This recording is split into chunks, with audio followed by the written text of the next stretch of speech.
ಖಾಲಿ ಹೊಟ್ಟೆಯಲ್ಲಿ 1 ಲೋಟ ರಾಗಿ ಅಂಬಲಿ ಕುಡಿದ್ರೆ ಏನಾಗ್ತದೆ? ಆಪ್ಷನ್ಸ್: ಎ ದೇಹದ ದೌರ್ಬಲ್ಯತೆ ದೂರವಾಗ್ತದೆ, ಬಿ ದೇಹ ತಂಪಾಗುತ್ತದೆ, ಸಿ ಬೇಗ ಸಣ್ಣ ಆಗುತ್ತಾರೆ, ಡಿ ದಪ್ಪ ಆಗುತ್ತಾರೆ.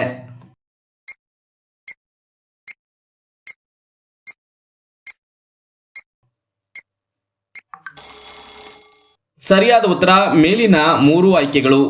ವೀಕ್ಷಕರೇ, ಖಾಲಿ ಹೊಟ್ಟೆಗೆ 1 ರಿಂದ 2 ಲೋಟ ರಾಗಿ ಅಂಬಲಿಯನ್ನು 2 ತಿಂಗಳು ಕುಡಿಯುವುದರಿಂದ ಅನೇಕ ಲಾಭಗಳು ನಿಮ್ಮ ಶರೀರಕ್ಕೆ ದೊರೆಯುತ್ತದೆ. ಶುಕ್ರವಾರ ಜನಿಸಿದವರ ಸ್ವಭಾವ ಹೇಗಿರುತ್ತದೆ? ಆಪ್ಷನ್ಸ್: ಎ ಸಾಮಾಜಿಕವಾಗಿ ತೊಡಗಿಕೊಳ್ಳುವುದು, ಬಿ ಅಲಂಕಾರ ಪ್ರಿಯ, ಸಿ ಹಣ ಸಂಪಾದನೆ ಕೌಶಲ, ಡಿ ಎಲ್ಲರನ್ನೂ ಸೆಳೆಯುವ ಗುಣ.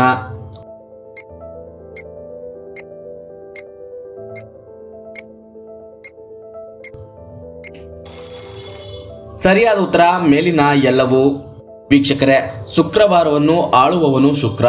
ಶುಕ್ರವಾರ ಹುಟ್ಟಿದವರು ಹೆಚ್ಚು ಸಾಮಾಜಿಕವಾಗಿ ತೊಡಗಿಸಿಕೊಳ್ಳುತ್ತಾರೆ. ಈ ದಿನ ಜನಿಸಿದವರು ಸೌಂದರ್ಯವಂತರಾಗಿದ್ದು ಅಲಂಕಾರ ಪ್ರಿಯರೂ ಆಗಿರುತ್ತಾರೆ. ಶುಕ್ರವಾರ ಹುಟ್ಟಿದವರ ವ್ಯಕ್ತಿತ್ವವು ಆಕರ್ಷಕವಾಗಿದ್ದು ಯಾರನ್ನು ಬೇಕಾದರೂ ಸೆಳೆಯುವಂತಹ ಶಕ್ತಿ ಇವರಲ್ಲಿ ಇರುತ್ತದೆ.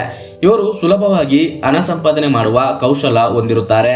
ಇವರು ಜೀವನದಲ್ಲಿ ಸಹಭಾಗಿತ್ವವನ್ನು ರೂಪಿಸಿಕೊಂಡಲ್ಲಿ ಅಭಿವೃದ್ಧಿ ಹಾಗೂ ಬೆಳವಣಿಗೆಯನ್ನು ಕಾಣುತ್ತಾರೆ. ಜೀವನದಲ್ಲಿ ಬರುವಂತಹ ತೊಂದರೆಗಳನ್ನು ನಿವಾರಿಸಲು ಮತ್ತು ಅದೃಷ್ಟವನ್ನು ಪಡೆಯಲು ಶುಕ್ರವಾರ ದಾನ ಮಾಡಿ. ಶುಕ್ರವಾರ ಜನಿಸಿದವರು ತಮ್ಮ ಸಂಗಾತಿಯನ್ನು ಸರಿಯಾಗಿಯೇ ಆಯ್ಕೆ ಮಾಡುತ್ತಾರೆ ಮತ್ತು ಜೀವನದಲ್ಲೂ ಸುಖವಾಗಿ ಇರುತ್ತಾರೆ. ಶನಿವಾರದಂದು ಜನಿಸಿದವರ ಸ್ವಭಾವ ಹೇಗಿರುತ್ತದೆ? ಆಪ್ಷನ್ಸ್: ಎ ದಡ್ಡ, ಬಿ ಪ್ರಬುದ್ಧ, ಸಿ ದುರಹಂಕಾರಿ, ಡಿ ಕರುಣಾಮಯಿ.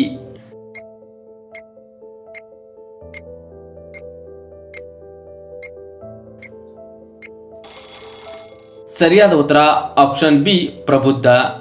ವೀಕ್ಷಕರೇ, ವಾರದ 7ನೇ ದಿನವಾದ ಶನಿವಾರವು ಶನಿದೇವ ಹಾಗೂ ಶನಿಗ್ರಹಕ್ಕೆ ಮೀಸಲಾದ ದಿನ ಎಂದು ಹೇಳಲಾಗ್ತದೆ. ಶನಿ ತನ್ನ ಪ್ರಭಾವ ಬೀರಿದ ವ್ಯಕ್ತಿ ಸಾಕಷ್ಟು ಕಷ್ಟಗಳನ್ನು ಎದುರಿಸುತ್ತಾನೆ ಎಂಬುದು ಜನಸಾಮಾನ್ಯರ ನಂಬಿಕೆಯಾಗಿದೆ. ಈ ದಿನ ಜನಿಸಿದ ವ್ಯಕ್ತಿಯ ಜೀವನವು ಸಾಕಷ್ಟು ಕಠಿಣ ಹಾದಿಗಳಿಂದ ಕೂಡಿರುತ್ತದೆ ಎಂದು ಹೇಳಲಾಗಿದೆ.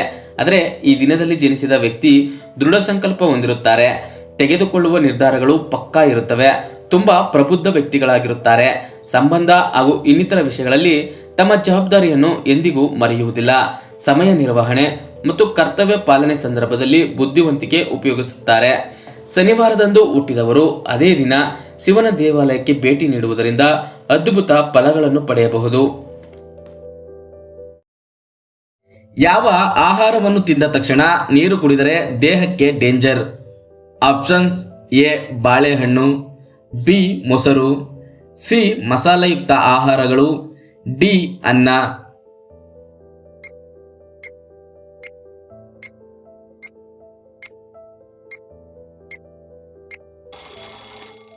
ಸರಿಯಾದ ಉತ್ತರ ಮೇಲಿನ ಎಲ್ಲವೂ. ವೀಕ್ಷಕರೇ, ಮನೆಯಲ್ಲಿ ದೊಡ್ಡವರು ಯಾವಾಗಲೂ ಊಟ ಮಾಡುವಾಗ ಮಾತನಾಡಬೇಡ, ಊಟ ಮಾಡುವಾಗ ಫೋನು ನೋಡಬೇಡ, ಊಟ ಮಾಡುವಾಗ ಜಾಸ್ತಿ ನೀರು ಕುಡಿಯಬೇಡ ಎಂದು ಹೇಳುವುದನ್ನು ನೀವು ಆಗಾಗ ಕೇಳಿರಬಹುದು. ಅದೇ ರೀತಿ ಈ ಆಹಾರ ಸೇವಿಸುವ ಅರ್ಧ ಗಂಟೆಗೂ ಮುನ್ನ ಅಥವಾ ನಂತರ ನೀರು ಕುಡಿಯಬೇಡಿ ಎಂದು ಅನೇಕ ತಜ್ಞರು ಶಿಫಾರಸು ಮಾಡುತ್ತಾರೆ. ಹೀಗಿದ್ದರೂ ಊಟ ಮಾಡುವಾಗ ನೀರು ಕುಡಿಯಬೇಕು ಎಂಬ ಹಂಬಲವನ್ನು ನಿಯಂತ್ರಿಸಲು ಸಾಧ್ಯವಿಲ್ಲ. ಆದರೆ ಈ ಪದಾರ್ಥಗಳನ್ನು ತಿನ್ನುವಾಗ ನೀರು ಕುಡಿಯುವುದರಿಂದ ಕೆಲವೊಮ್ಮೆ ಫುಡ್ ಅಲರ್ಜಿ ಉಂಟಾಗುತ್ತದೆ ಎಂದು ವೈದ್ಯರು ಎಚ್ಚರಿಕೆ ನೀಡಿದ್ದಾರೆ. ಹಾಗಾಗಿ ಎಂದಿಗೂ ಈ ಆಹಾರಗಳನ್ನು ತಿಂದ ತಕ್ಷಣ ನೀರನ್ನು ಕುಡಿಯಬೇಡಿ. ಬಾಳೆಹಣ್ಣು ತಿಂದ ನಂತರ ನೀರು ಕುಡಿಯುವುದರಿಂದ ಗ್ಯಾಸ್, ಮಲಬದ್ಧತೆ, ಹೊಟ್ಟೆ ನೋವು, ಆಮ್ಲೀಯತೆಯನ್ನು ಉಂಟು ಮಾಡುತ್ತದೆ. ಇನ್ನು ಮೊಸರು ಡೈರಿ ಉತ್ಪನ್ನವಾಗಿದ್ದು ಅದು ಪ್ರೋಬಯೋಟಿಕ್ಗಳನ್ನು ಒಳಗೊಂಡಿರುತ್ತದೆ. ಈ ಪ್ರೋಬಯೋಟಿಕ್ ಕರುಳಿನ ಆರೋಗ್ಯಕ್ಕೆ ಅತ್ಯಂತ ಪ್ರಯೋಜನಕಾರಿಯಾಗಿದೆ. ಮೊಸರು ಸೇವಿಸಿದ ತಕ್ಷಣ ನೀರು ಕುಡಿಯುವುದರಿಂದ ಈ ಪ್ರೋಬಯೋಟಿಕ್ಗಳು ನಾಶವಾಗುತ್ತದೆ. ಇನ್ನು ಅನ್ನ ತಿಂದ ಬಳಿಕ ನೀರು ಕುಡಿಯುವುದರಿಂದ ಸರಿಯಾದ ಜೀರ್ಣಕ್ರಿಯೆಗೆ ಬೇಕಾದ ಹೊಟ್ಟೆಯ ಆಮ್ಲಗಳನ್ನು ದುರ್ಬಲಗೊಳಿಸಬಹುದು. ಅನ್ನವನ್ನು ತಿನ್ನುವ ಮೊದಲು ಅಥವಾ ನಂತರ 1 ಲೋಟ ನೀರು ಕುಡಿಯುವುದು ಉತ್ತಮವಾಗಿದ್ದರೂ ಅಕ್ಕಿಯಿಂದ ತಯಾರಿಸಿದ ಊಟವನ್ನು ತಿನ್ನುವಾಗ ಹೆಚ್ಚು ನೀರು ಕುಡಿಯುವುದನ್ನು ತಪ್ಪಿಸಿ. ಅತಿಯಾಗಿ ಗೋಬಿ ಮಂಚೂರಿ ತಿಂದರೆ ಏನಾಗುತ್ತದೆ? ಆಪ್ಷನ್ಸ್: ಎ ಬೊಜ್ಜು, ಬಿ IBP, ಸಿ ಹೊಟ್ಟೆ ಕೆಡುತ್ತದೆ, ಡಿ ಅಸಿಡಿಟಿ.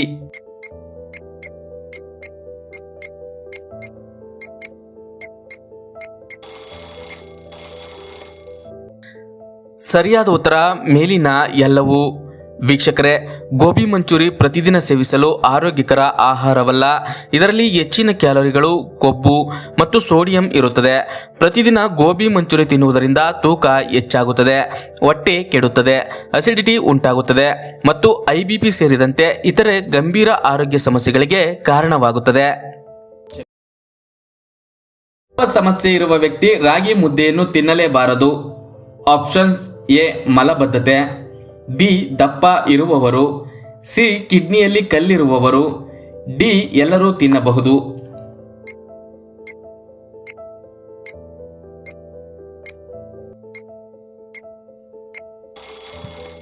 ಸರಿಯಾದ ಉತ್ತರ ಆಪ್ಷನ್ ಸಿ, ಕಿಡ್ನಿಯಲ್ಲಿ ಕಲ್ಲಿರುವವರು. ಹೆಚ್ಚಾಗಿ ನಗುವುದರಿಂದ ಏನಾಗುತ್ತದೆ? ಆಪ್ಷನ್ಸ್: ಎ BP ಕಡಿಮೆ, ಬಿ ತಲೆನೋವು, ಸಿ ಅಂದ ಹೆಚ್ಚಾಗುತ್ತದೆ, ಡಿ ಹೃದಯಾಘಾತ.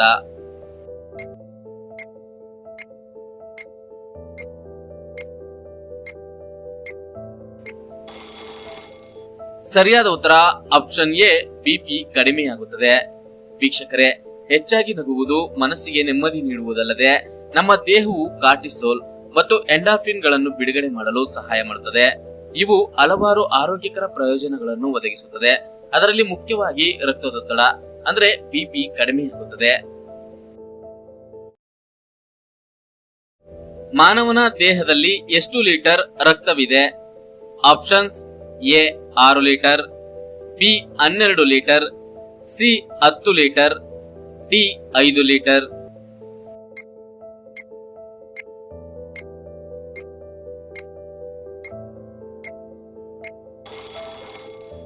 ಸರಿಯಾದ ಉತ್ತರ ಆಪ್ಷನ್ ಡಿ 5 ಲೀಟರ್. ಕಾಗೆ ಬಂಗಾರ ಎಂದು ಯಾವ ಲೋಹವನ್ನು ಕರೆಯುತ್ತಾರೆ? ಆಪ್ಷನ್ಸ್: ಎ ಮೈಕಾ, ಬಿ ಹಿತ್ತಾಳೆ, ಸಿ ತಾಮ್ರ, ಡಿ ಕಲ್ಲಿದ್ದಲು.